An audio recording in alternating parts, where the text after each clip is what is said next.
우리 구독자분들, LG전자 주주 여러분 안녕하세요. AI 테크팩토리의 백소장입니다. 요즘 반도체 섹터에서 가장 뜨거운 키워드 하나만 고르라면 저는 망설이지 않고 이걸 꼽겠습니다. HBM4 그리고 열입니다. 삼성전자가 엔비디아 차세대 GPU인 루빈에 들어갈 HBM4 패키징 테스트를 진행 중인데요. 여기서 성패를 가르는 핵심이 성능이 아니라 발열 관리라는 얘기가 나옵니다. 이번 영상에서는 HBM4와 루빈이 촉발한 열의 전쟁 속에서 왜 LG전자가 데이터 센터 냉각에 패권을 질 수밖에 없는지 집중적으로 이야기해 보겠습니다. 오늘 영상 끝까지 시청하시면 지금의 주가 눌림목이 왜 기회가 되는지 오늘 내용을 통해서 숫자로 증명될 확실한 투자 근거를 얻어가실 수 있을 겁니다. 영상 본격적으로 시작하기 전에 AI 테크팩토리 채널은 LG전자를 중심으로 AI 업황과 방향성을 풀어가는 채널입니다. 제가 유튜브는 시작한 지 얼마 안 됐습니다. 한 달이 좀 안 됐는데요. 주식 전문가로서는 10년 이상 하고 있습니다. 여러분들이 채널 구독 그리고 영상 좋아요 한 번씩만 꾹 눌러주시면 채널 성장에 아주 큰 힘이 됩니다. 앞으로도 양질의 LG전자와 AI 관련 유용한 소식으로 여러분들의 투자 수익 극대화를 도와드릴 예정이니까요. 한 번씩 부탁드리겠습니다. 자, 그럼 바로 본론으로 들어가서요. 이 발열이라는 게 도대체 얼마나 심각한 수준인지 숫자로 보여드리겠습니다. 현재 엔비디아의 차세대 칩인 루빈 울트라의 열설계 전력 TDP는 최대 3600W 수준까지 거론되고 있는데요. 이게 어느 정도냐면요. 고성능 헤어드라이어 3개를 손톱만한 칩 크기 안에서 동시에 24시간 돌리는 수준의 열입니다. 엄청난 전력 소모와 함께 그만큼 발열도 강하게 내뿜는 건데요. 여기에 HBM4는 현재 엔비디아의 주력 칩인 HBM3E 대비 데이터 입출 구수, 즉 인풋 아웃풋이 2배로 늘어나면서 열이 폭발적으로 더 쌓일 수밖에 없는 구조입니다. 이제는 현실적으로 연산 성능을 얼마나 올리느냐보다 발열을 어떻게 잡느냐가 AI 인프라의 진짜 승부처가 되어버린 겁니다. HBM은요, D램을 층층이 쌓아서 서버 옆에 바로 붙여 쓰는 초고속 메모리입니다. 문제는 이걸 10단, 12단, 나아가서 16단까지 수직으로 쌓다 보니까 칩과 패키지 내부에 열이 갇히는 구조가 된다는 겁니다.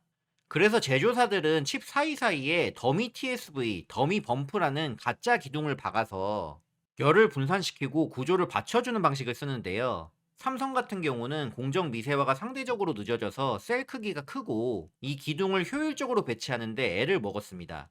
HBM4로 오면 상황은 더 극단적이 되는데요. 이 데이터 입출구 수가 HBM3E의 2배가 되고요.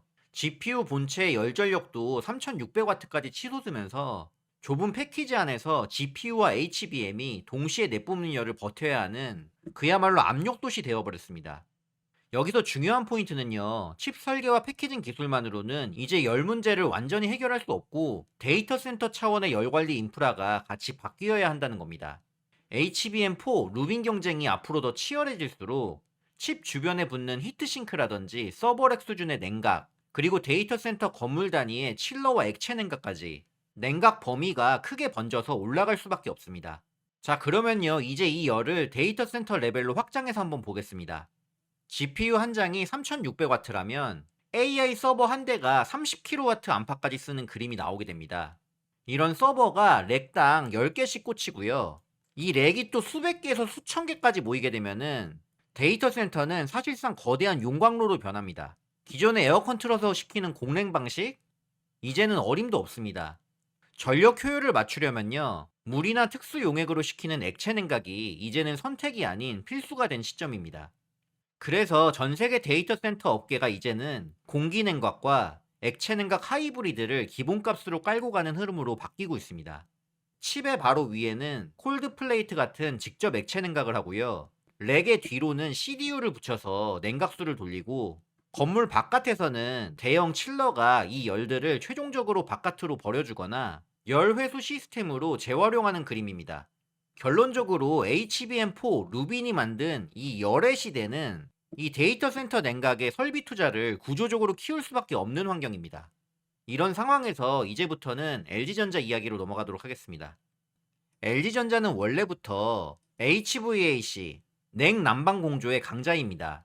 이 HVC 기술력을 그대로 가져와서 AI 데이터 센터 특화 냉각 솔루션 사업을 본격적으로 키우겠다고 선언을 했습니다. 그 결과 LG전자는요, 지금 칩 바로 위부터 건물 전체까지 커버하는 풀스택 냉각 솔루션 기업으로 완전히 체질이 바뀌었습니다.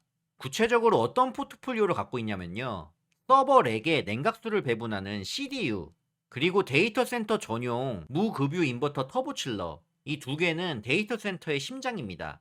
특히 CDU는요, 서버 렉 사이로 냉각수를 정밀하게 돌려주는 핵심 장비인데요. 이게 없으면 HBM 포고 루빈이고 과열돼서 서버는 셧다운하게 됩니다. 고발열 AI 칩을 직접 시키는 CDU 액체 냉각은 연내 상용화해서 내년부터 본격 공급을 목표로 박차를 가하고 있습니다. 삼성전자가 HBM4를 만들기 위해 패키징 기술을 깎을 때 우리 LG전자는 그 열을 밖으로 빼주는 인프라에 집중했습니다. 또 LG전자는요, 칩 위에 직접 냉각판을 대는 D2C 방식뿐만 아니라 아예 서버를 특수용액에 담그는 액침 냉각 기술까지 확보했습니다. SK 엠무브, 미국 GRC와 협력해서 실증 완료를 목표로 기술 검증을 진행 중입니다. 현재 그리고 앞으로 글로벌 빅테크들이 찾는 건요, 부품이나 기계 하나가 아니라 칠러부터 액침까지 턴키로 해줄 파트너이고요. 그게 바로 LG전자인 겁니다. LG전자의 데이터 센터 냉각 전문 부서인 ES 사업본부 기준으로는요, 데이터 센터 냉각 솔루션 수주를 앞으로 올해보다 3배 이상 늘리고 2030년까지 HVAC 사업에서 매출 20조를 만들겠다는 중기 로드맵도 제시했습니다. 여기에 그룹 차원에서는 LG전자, LG CNS, LG 에너지 솔루션이 원 LG 솔루션을 계획하고 냉각, 전력, 운영을 한 번에 제공하는 구조를 만들었습니다. 한마디로 정리하면요, HBM4 루빈이 만들어낸 열 폭발 시대에 LG전자는 칩 밑바닥부터 건물 외곽까지 이어지는 풀스택 냉각 인프라를 구축할 수 있는 AI 데이터 센터 인프라 기업인 겁니다. 그러면 오늘 다룬 이 이슈를 LG전자 투자 관점에서 어떻게 읽어야 할까요? 제가 세 가지 포인트로 정리해봤습니다. 첫 번째는요, 구조적 성장인데요. AI 모델이 커지고 파라미터가 늘어날수록 GPU는 더 많은 전력을 쓰고 더 높은 TDP를 향해 갈 수밖에 없습니다. HBM4에서 끝나는 게 아니라 그 다음 세대에서도 더 빠르게, 더 많이, 더 뜨겁게라는 방향성은 변하지 않습니다. 즉, 열을 식히기 위한 냉각 설비 투자도 구조적으로 늘어날 수밖에 없다는 뜻이고요. 이 구조적인 증가분은 GPU 공급사, HBM 공급사가 누가 되든 간에 냉각 솔루션 사업자에게는 공통의 기회입니다. LG전자는 이 구조적인 파이를 노리고 AI 데이터 센터 냉각 솔루션 수주를 전략적으로 늘려가고 있는 거고요.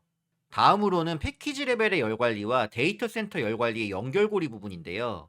HBM4 이슈를 보게 되면은 칩 안에서 열을 분산시키기 위해 어떤 식으로 구조를 바꾸고 개선할지에 대한 패키지 레벨의 논쟁이 한창입니다. 그런데 이게 칩 한 개가 아니라 수천 개가 밀집될 수밖에 없는 데이터 센터 단으로 올라오게 되면요, 콜드 플레이트로 칩을 직접 식힐 것인지, CDU로 렉 전체를 어떻게 순환시킬지, 나아가서 칩에서 뽑아낸 열을 칠러가 어디까지 효율적으로 버려줄지라는 시스템 레벨 차원의 열 관리 문제로 연결이 됩니다. LG전자는 이 시스템 레벨에서 필요한 부품들을 대부분 다 들고 있죠. 칩 바로 위에 콜드 플레이트, 렉을 묶는 CDU, 룸의 공기 흐름을 조절하는 장치라든지 건물 전체를 책임지는 대형 칠러, 더 나아가서 액침 냉각 인프라까지 갖추고 있으니까요. 패키지 내부에서 열 문제가 심해질수록 이 시스템 레벨 냉각 장비에 대한 수요는 더 빠르게 붙습니다. 오늘 다룬 HBM4 루빈의 발열 이슈는요, 결국 LG전자의 냉각 포트폴리오 전체의 수요가 강화될 수밖에 없다는 것과 마찬가지인 겁니다. 마지막 포인트는요, 아까도 잠깐 얘기 드렸지만 HBM4의 공급 경쟁의 승자가 삼성전자가 되든 SK 하이닉스가 되든 누가 되든 냉각 설비 입장에서는 둘 다 고객이라는 점입니다. GPU와 HBM 조합이 깔리는 렉이 늘어나면은 그 렉을 식히기 위한 냉각 캐펙스도 같이 늘어나고요. 그 파이를 두고 글로벌 냉각 업체들이 경쟁하게 될 겁니다. LG전자는 GPU, HBM 등의 메모리 비즈니스를 굳이 안 해도 이 고성능 칩들이 늘어나면 늘어날수록 매출이 좋아지는 구조를 만들고 있는 겁니다. 최근에는 마이크로소프트와 LG 계열사들이 데이터 센터 협력 가능성을 검토 중이라는 소식도 전해드렸었죠. 여기서도 냉각 솔루션, 온도 제어 시스템, ESS 등 AI 데이터 센터 인프라 전반에서 LG가 역할을 할 수 있다는 얘기가 해외 외신을 통해서도 이제는 심심찮게 나오고 있습니다. 자, 마지막으로요. 이런 상황에서 앞으로 우리 LG전자 주주분들 입장에서 봐야 할 체크 포인트 4가지 정리해 드리겠습니다. 이제는 단순히 생활가전이나 TV의 매출이 아니라 ES 사업본부의 데이터 센터 냉각 수주 속도, CDU 액체 냉각의 상용화 타임라인과 실제 매출 반영 부분, 그리고 액침 냉각 POC의 최종 결과와 글로벌 하이퍼스케일러 통신사양 레퍼런스 확보 부분, 마지막으로 원 LG 구조로 가져오는 해외 대형 프로젝트 수주 여부입니다. 앞으로 이 네 가지 체크 포인트에서 나오는 긍정적인 소식들이 LG전자의 주가 밸류를 높여주는 역할을 해줄 것이라 생각하니까요. 잘 체크해 주시면 좋을 것 같습니다. 자, 이제 정리하겠습니다. HBM과 루빈이 만들어낸 열의 시대, 이 열을 식혀줄 수 있는 인프라가 바로 LG전자의 새로운 성장 동력이 되고 있습니다. AI 칩의 열이 올라갈수록 데이터 센터의 냉각은 더 정교해져야 하고요. 그 정교해지는 과정에서 그동안 노하우를 축적해온 우리 LG전자가 글로벌에서 차지할 수 있는 파이는 점점 커질 수밖에 없습니다. 지금 당장은 시장의 시선이 반도체 칩 그 자체에만 쏠려 있기 때문에 LG전자의 진가가 주가에 온전히 반영되지 못하고 있습니다. 하지만요, 확신을 가지고 말씀드립니다. 필수제가 된 기술은 반드시 제 가치를 찾아갑니다. 데이터 센터가 뜨거워질수록 쿨링 솔루션의 마진은 두터워질 것이고, 머지않은 미래의 수주와 실적으로 찍히는 순간 LG전자에 대한 시장의 재평가는 폭발적으로 일어날 겁니다. 우리는 지금 그 반드시 올 미래를 먼저 읽고요, 길목을 지키고 있는 겁니다. 당장의 등락의 일희일비하기보다도 다가올 거대한 리레이팅의 파도를 의연하게 기다리시면 좋을 것 같습니다. 오늘 영상이 LG전자 투자에 대한 확신을 얻는 것에 도움이 되셨다면 채널 구독과 영상 좋아요, 알림 설정과 응원의 댓글까지 부탁드리겠습니다. 지금까지 AI 테크팩토리의 백소장이었습니다. 끝까지 시청해주신 분들 감사드리고요. 듣느라 모두 수고 많으셨습니다.